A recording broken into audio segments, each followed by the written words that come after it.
അഹദോന്റെ പ്രിയരായി വന്ന റസൂല് അഖിലോർക്കും സബബായി എന്നും റസൂല് മാദിഹിനുള്ളിൽ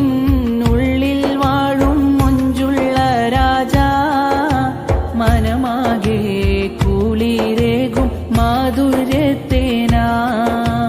മുത്ത് റസൂലിൻ സവിധമിലെത്താൻ മുത്തിമണത്ത് സലാമും ചൊല്ലാൻ മുഹബത്തിൻ മധുപാനം ചെയ്യാൻ ഹജറാകും ഹൃദയത്തിൽ തെളിവേകിടാൻ ഹറജാകും റസൂലിന്റെ അരികിലെത്താൻ